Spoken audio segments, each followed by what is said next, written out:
ayyuudhaa fi akkasumas immoo Sa'idoo akkasumas warroota ayyuurraa riyaakshinii hojjetan yookaan immoo viidiyoo muranii fidanii ayyuun nu salphiftee ayyuun akkana nu gootee warroonni jedhan hin jiru waan ta'eef baay'een isaanii tokkoffaa irrattu Iyyaasuu jechuudha. Iyyaasuun ayyuun nu salphiftee ayyuun silumayyuu Sa'idootti kan heerumtee fi birriif jetteetti heerumtee nu qaanessitee nuti karaa meeqa birrii nyaatamnaa jedheetu dubbachaa jira jechuudha.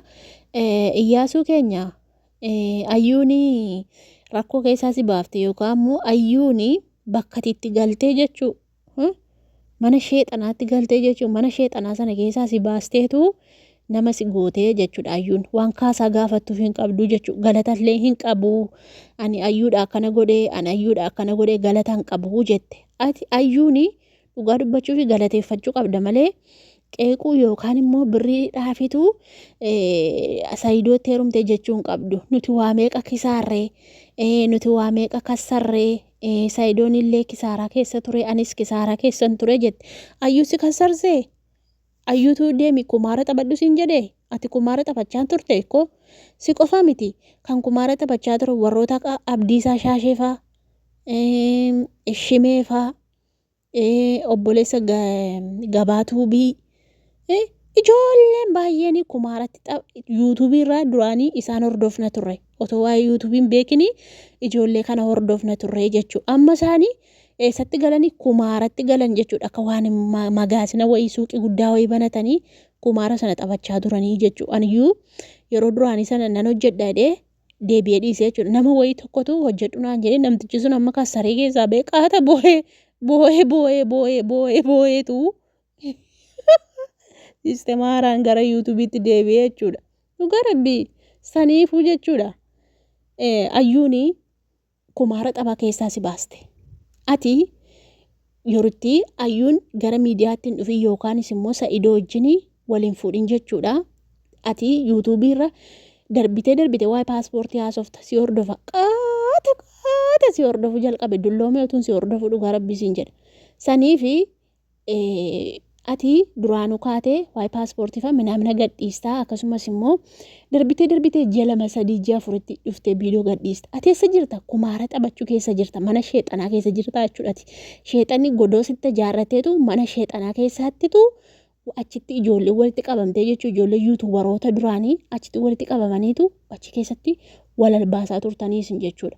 Saniifuu nuti waan baay'ee nyaatamne ayyuunis karaa kana nu nyaatti. Nuti karaa meeqa nyaatamne karaa meeqa maal nyaatamte situ 900 ayyuu si nyaachise ikkoo ayyuu galateeffachuu qabda. Osoo ayyuun hin dhufiniin dura osoo ayyuu hin beekiniin dura ati mana kumaaraa sana keessa turtee jechuudha. Mana kumaaraa sana keessatti nyaatamaa turtee jechuudha. Silazii ayyuu wallahi dhugaa dubbadha malee ayyuu galateeffachuu qabda malee abbaate ayyuun nu nyaatte karaa meeqa nyaatamne. Nuti bakka rakkanne Sa'idoon illee nyaatame kumaaricha keessa ture Sa'idoon illee nyaatame anis nyaatame amma karaa meeqaan nyaatamnaa ayyuun ergii dhufteetu kumaara sana tapha sana keessaa si baaste. Ati koo ergii ayyuu jin viidiyoo dalaguu jalqabdeetu yuutuubii irratti deebitee sa'aatii 24 yuutuubii irraa iyyaa ooltaa jechuudha. Sa'aatii 24 waa'ee ayyuu odeessaa ooltaa jechuudha. Sa'aatii 24 ayyuu barbaadaa oolta ayyuu jin viidiyoo hojjetteetu keessaa si baastee jechuudha. Ila argitee bu'aa ayyuun si buuste argitee Iyyaasu bu'aa ayyuun si buuste argitee kumaara keessaa si baastee yuutuubii irratti si deebisteetu namaa wajjinaa isa ijettee namatti si dabaltee jechuudha. Sheexana mana sheexanaa godoo sheexanaa keessaa si baaftee godoo jinnoota keessaa si baasteetu addabaabaa irra si baastee hojjedhu yuutuubii irraa siin jette ayyuu galateeffachuu qabda yookaanis immoo faarsuu jajachuu qabda malee jechuudha. Ayyuun ni miitee ayyuun ni goddaatee maallaqaaf jettee Sa'idootti heerumtee jettee dubbachuu hin qabdu jechuudha. Dhugaa jiru sitti maan ayyuu galateeffachuu qabda. Dhugaa rabbii siin jedha ayyuu galateeffachuu qabda jechuudha. Sirriitti dhugaa sitti maan achi qaba as qabaa san qabne kana dhugaa rabbii sitti maa jechuudha. Ayyuu galateeffachuu qabda malee ayyuun akkana goonu gootee ayyuun nu salphiftee ayyuun akkana taate jettee dubbachuu hin qabdu jechuudha. Ayyuun nama si goote malee sin salphifne sin qaanyessine jechuudha. Ishee bicha ammoo miti kan heerumee hiikuu jechuudha. Hundumatu heerumee hiika yoo hin ta'iniif hin duute haa duuture duute bara huqqattee jireenya gadhiistee Jireenya fixattee kanarra maalis ni faataatu ayyuun kanarra maalis ni faataatu mee jireenya fixattee akka nama dubara heerumtee tokkotti bashannantee beektii akka mushurraa tokkotti guyyaa tokko bakka bashannanaa baararra deemtee warroon nama Itoophiyaa keessaa wal fudhan baararra deemanii gaala farda yaabanii maal jedhanii bashannanuu jechuun bishooftu mallee deemtee bashannanteetti gara isa kan biraa dhiisi. Hin bashannanne nyaatuma gaarii tokko hoteela gaarii tokko dhattee isaatti biizaadhaa fi bargarii nyaattu miti nyaatuma gaarii tokko kwaalitii isaa fooqee amma darjii maalii torbaffaarra jedhanii gamoo nagaa torbaffaarra jedhanii Itoophiyaa keessa bakka isaanitti bashannantee nama sooressattoo heerumte saayidoon sooressa abbaa qabeenyaati. Bashannantee hin bashannansiifne umurii isheetti taphattanii yeroo isheetti taphattanii yeroo ishee gubdanii kaasaa isinirraa fudhachuu qabdi koo maqaa balleessitanii jechuudha mucayyoo kana maqaa nyaattanii. Durba fuutanii dubartii gootanii yaa maal indee unati maqaa bitamaa amma birriidhaan durbummaan hin bitamaa joo birrii miliyoona meeqaan bitamaa gara Ameerikaa kanatti ayyuun nama Itoophiyaa keessatti heerumuu miti dhugaa rabbiinis nama biyya faranjiitti heerumu Kanaadaa Ameerikaa sanuu dooftoora Ameerikaa keessaa fuudha malee isa qansiraa dhaqee mastaayitii miiccuu miti jechuudha. Warra mastaayitii miiccuu miti warra bajjii xaraguu miti jechuudha ijoolleen keenya warroonni Ameerikaa dhaqanii Kanaadaa dhaqan harmaataa hojjetu oolaa qaluu jechuudha horii qaluu mastaayitii miiccuu jechuudha isuma argaa oolu biidoo rabanii kan nuti isaa oolu tiktookii irratti jechuudha warroonni Ameerikaa deeman isheen garuu dooftooratti heerumtii jechuudha.